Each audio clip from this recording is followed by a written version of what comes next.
Seja bem-vindo a mais um capítulo do Yeshua Podcast e hoje vamos conversar um pouco sobre batalhas espirituais.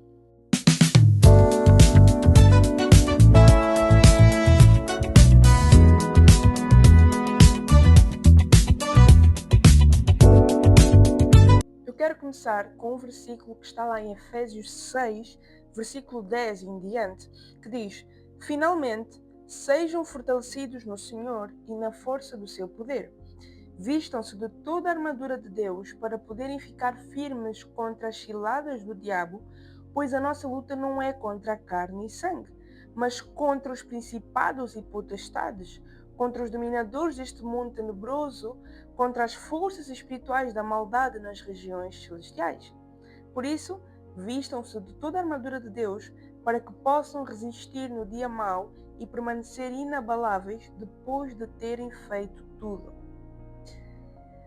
Esta primeira parte é que eu queria enfatizar e em seguida vamos ler o resto, que fala sobre quais são estas armaduras de Deus. Mas primeiro vamos começar por falar que a nossa luta, ela não é contra a carne e sangue, como é dito aqui na palavra. O que a Bíblia quer dizer com isto? Nós somos feitos de corpo, pó, alma e espírito. Ou seja, nós somos seres trigonométricos. Nós temos alma, corpo e espírito. A alma é onde estão os nossos sentimentos, onde nós nos relacionamos com as outras pessoas, onde estão as nossas emoções, o nosso intelecto, onde nós armazenamos todo o nosso conhecimento. O nosso espírito é aquele que nos conecta com Deus, é aquele que é capaz de se conectar, de falar com o Pai e de receber revelações dele. O nosso corpo é esta casca que serve para andarmos e vivermos neste mundo. Então, o mundo espiritual ele é regido por leis. E uma das leis é que para andar no mundo físico, ou seja, nesta terra, é preciso ter uma casca. Por isso é que o Filho veio, Deus ele se fez em carne para pisar nesta terra. Foi preciso ele vir em carne na pessoa de Jesus para andar nessa terra. Então, da mesma forma que nós precisamos de uma casca, que é este corpo, para andar nesta terra. Não é diferente com os demónios. Não é diferente com esses seres da maldade que se rebelaram contra Deus lá no princípio e foram expulsos. E por que eu afirmo isto? Porque se voltarmos para o princípio, a primeira manifestação do mal na terra foi ao incorporar uma serpente. Ou seja, foi preciso ter uma matéria para que ele pudesse incorporar, para que ele pudesse agir. Então, os demónios andam aqui nesta terra incorporando pessoas, incorporando matérias para destruírem, para causarem todo tipo de caos. E eu quero dizer-te neste momento sobre aquilo que são os mistérios do mundo espiritual e um deles é este. Nós não lutamos contra pessoas, a igreja não luta contra pessoas, ao contrário. A missão do Evangelho é ide a todo mundo e pregai o Evangelho a toda criatura e todo aquele que nele crê e for batizado, esse será salvo.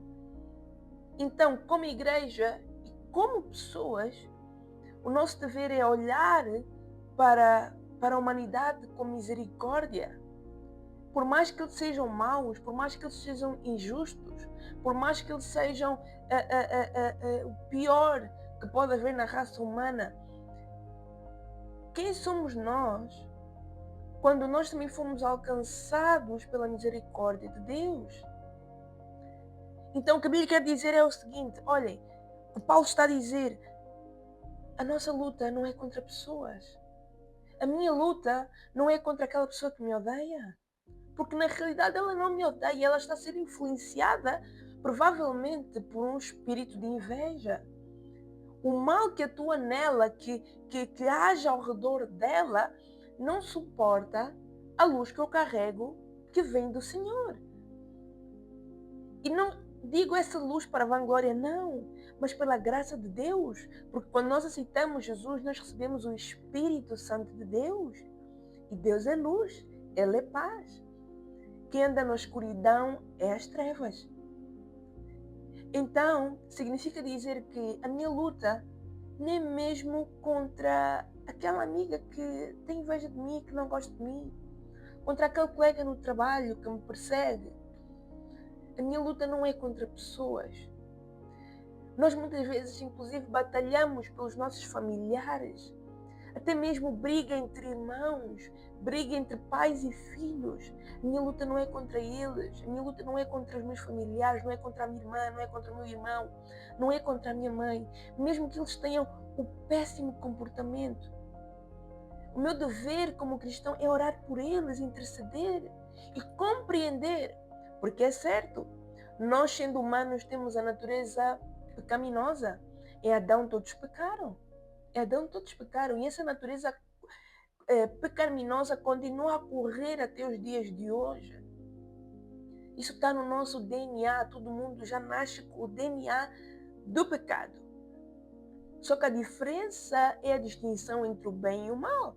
Um bebê, obviamente, quando nasce, não sabe distinguir entre o bem e o mal. Mas à medida que vai crescendo, com a prática, ele vai distinguir o bem e o mal. E isso, consequentemente, é moldado por princípios, valores que são transmitidos ao longo de geração em geração, ao longo do tempo. Depende também do meio em que aquele bebê, em que aquela criança vai crescer, obviamente. Por outras palavras, devemos distinguir se aquela pessoa nos está a criticar para o nosso bem, para que nós melhoremos, ou nos está a criticar para nos deitar abaixo, porque está coberta de influências malignas. E aqui eu já queria deixar um outro princípio, que é opressão e cativeiro. Já na profecia de Isaías, quando Jesus abre e diz: o Espírito Santo, o Espírito está sobre mim e me ungiu para pregar boas novas, para pregar libertação aos cativos e oprimidos, para curar enfermos. E, ali, é uma conjunção de mais. Tem ali mais alguma coisa. Significa dizer que cativeiro e opressão não é a mesma coisa. Existem pessoas nesse mundo que estão oprimidas. Significa dizer que o inimigo ele não está dentro, mas ele está fora. Ele usa toda esta matéria à nossa volta e todo este nosso corpo e a nossa mente. É como se ele estivesse fora e estivesse a oprimir, a manejar as coisas. E ele diz, faz isto e faz assim e faz assim. E enquanto que a pessoa não perdeu o controle da sua mente, mas se deixa ser influenciada pelas decisões do inimigo. Aquela pessoa está em opressão. Diferente de uma pessoa que está em cativeiro, que é uma pessoa completamente possessa. Quando a pessoa já não tem consciência de si, já não tem controle do próprio corpo, não tem autocontrole da mente, isso é possessão. Quando a pessoa já não está mais em si, mas é o inimigo que tomou o corpo da pessoa e faz aquilo que bem entender. Então, igreja, eu creio que é tempo de despertar. Mesmo que me feriram, mesmo que a igreja feriu, muitas vezes estão debaixo de uma influência maligna, de espíritos maus. E é isso que nós vemos. Biblicamente falando, o profeta Elias, a luta dele não era contra Jezabel, mulher, mas contra o espírito que usava Jezabel para calar a voz profética de Elias. E por isso aquele espírito amedrontava Elias ao ponto de ele chegar a ter depressão. E era um profeta que viveu as maiores manifestações de Deus naquele tempo. Era um luto tremendo. Imagina nós hoje, se calhar não temos a mesma mente dos profetas antigamente. Ainda assim a nossa mente foi moldada ao longo do tempo, mas o Deus ainda é o mesmo. A palavra do Senhor ainda é a mesma. Pode passar céus e terra, mas a palavra dele permanece. Então, os segredos espirituais aprendem-se com revelação, conhecem-se com revelação e com prática. Isto não vem da minha cabeça, mas vem pela revelação do Espírito. Posso conhecer a Bíblia na minha mente, no meu intelecto, na minha alma, com a teologia, mas a revelação das coisas espirituais, elas são dadas àqueles que que estão prontos para receber, para aqueles que buscam e para aqueles que já não se alimentam de leite materno, mas já tomam alimento sólido, como diz a palavra de Deus. Então, igreja, é tempo de despertar. Eu queria deixar esta mensagem aqui de alerta.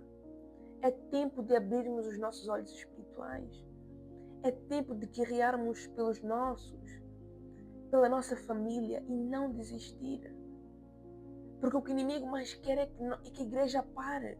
Mas a Bíblia diz que as portas do inferno não prevalecerão sobre a igreja. É sobre a igreja de Cristo. Então permanece firme em Deus e continua a guerrear com as armas do Espírito. A Bíblia diz: permaneçam firmes, cingindo-se com o cinto da verdade, vestindo-se da couraça da justiça e tendo os pés calçados com a presidão do Evangelho da paz. Além disso, usem do escudo da fé, com o qual vocês poderão apagar todas as setas inflamadas do maligno. Usem o capacete da salvação e a espada do Espírito, que é a palavra de Deus. Orem no Espírito em todas as ocasiões, com toda oração e súplica. Tendo isso em mente, estejam atentos e perseverem na oração por todos os santos. Desmistificando, vistam-se do cinto da verdade. É andar na verdade, não mentir. Crente não mente. Crente não mente. Vistam-se da couraça da justiça, que é a palavra de Deus. Ou seja, a couraça da justiça, a justiça é a reta justiça e a palavra de Deus também. Andar em retidão, andar nos caminhos retos. Não se contaminar com as coisas deste mundo. Isso é se vestir da couraça da justiça, andar em reta justiça. Tendo os pés calçados com a presidão do Evangelho da paz. Todo crente tem que estar pronto para anunciar o Evangelho. Tem que estar pronto em qualquer lugar e a qualquer momento. E até mudando a palavra, não diria pronto, mas disponível. Porque muitas vezes nós não vamos nos sentir prontos. Nós não podemos esperar estar prontos para pregar o Evangelho. Nós temos que estar disponíveis. Deus quer para este tempo pessoas disponíveis. E eu creio que Ele te chamou para pregar o Evangelho no lugar onde estás. Irá te levar para novos lugares, porque há um propósito para todas as coisas. Então não esperes estar pronta, mas sim disponível. Muitas vezes vamos precisar de vencer a preguiça, vencer o desânimo e falar de Cristo, porque o sacrifício dele na cruz foi e continua a ser completo. Depois diz, usem do escudo da fé, com o qual vocês poderão apagar todas as setas inflamadas do maligno. Significa dizer que a fé é a base da vida de um crente.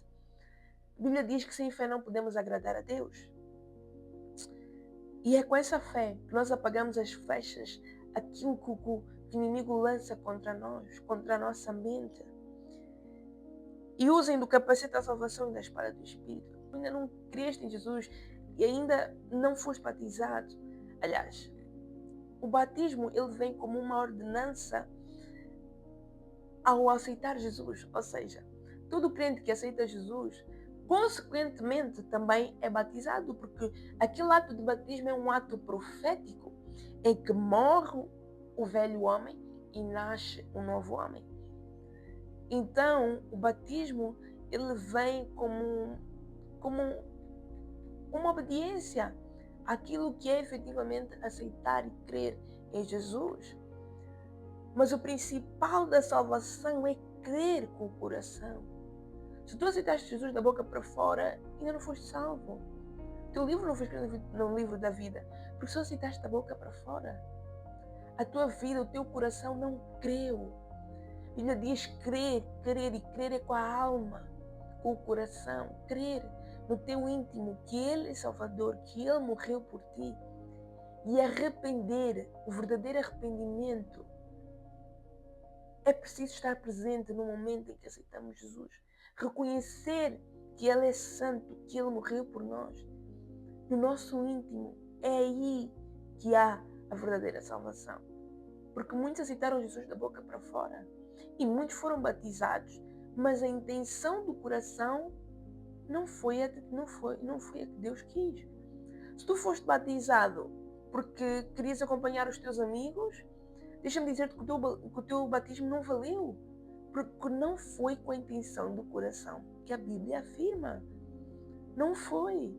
Então, ser batizado de novo, mas desta vez com a intenção certa.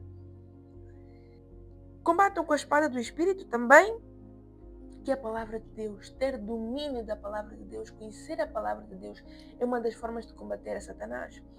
Lá no princípio, o inimigo enganou a Eva com uma meia-verdade, com aquilo que Deus não disse efetivamente. Deus disse uma parte, mas ele distorceu a outra. Deixa-me dizer-te que o inimigo vai usar muitas vezes a própria palavra de Deus para te enganar. Vai dizer meias verdades, porque ele não diz só mentiras, ele diz meias verdades. Também é uma mentira, porque a verdade só é uma.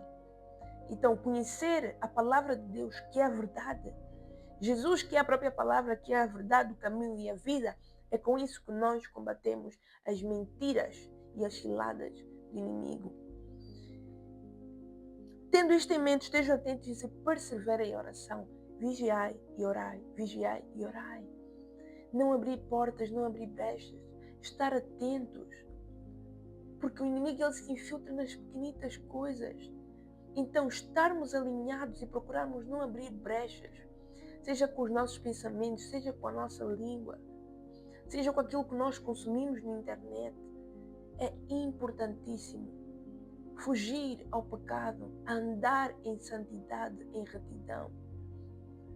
Essa é uma das formas para não abrir brechas e pedir a misericórdia do Senhor, porque sem a misericórdia dele nós não somos nada. Não somos nada sem a misericórdia de Deus. Se não for o Espírito Santo a trabalhar efetivamente em nós, a nossa mente ela é completamente contaminada. Se não for a presença de Deus que nos santifica, se não for o sangue dele que nos lava, que é capaz de nos redimir, nós não somos nada, nada. Porque no final desta vida, e quando já não estivermos nesta terra, no final seremos só nós e Deus. E o julgamento final, ou céu ou inferno, eternamente. O teu corpo irá voltar para o pó, o teu espírito para Deus. E no final de tudo, sendo espíritos e com um corpo glorioso, não este corpo de pó que nós temos, com um corpo glorioso, iremos ser julgados e viveremos eternamente com Deus ou separados de Deus. Espero que esta palavra tenha feito sentido em ti. E eu gostaria de orar agora por ti e pedir ao Senhor para que o Senhor possa abrir os teus olhos. Senhor, eu oro, Pai, por cada irmão, por cada pessoa, Pai, que irá ouvir esta mensagem, por cada jovem. Que os seus olhos, Senhor, possam ser abertos, que eles possam ser revestidos de poder e autoridade que o Senhor delegou na palavra, que o Senhor nos deu autoridade para pisar em serpentes, escorpiões e sobre toda a força do inimigo, e nada nos faria dano algum. Então eu creio, Senhor, e oro pelos meus irmãos, Senhor, para que o Senhor possa revelar a eles o oculto e o escondido, revelar a eles os mistérios dos céus, Senhor. E com ousadia, Pai, e autoridade, eles possam pregar a Tua palavra, declarar cura aos enfermos e libertação aos cativos e oprimidos. Reveste a Tua igreja, Senhor, de poder. Reveste a Tua igreja, Pai, das Tuas armaduras, Pai. E em nome de Jesus, Pai, o inferno possa recuar ao poder que há no Teu nome, que se manifesta através, Pai, da Tua igreja, Deus. Em nome de Jesus. Amém e amém.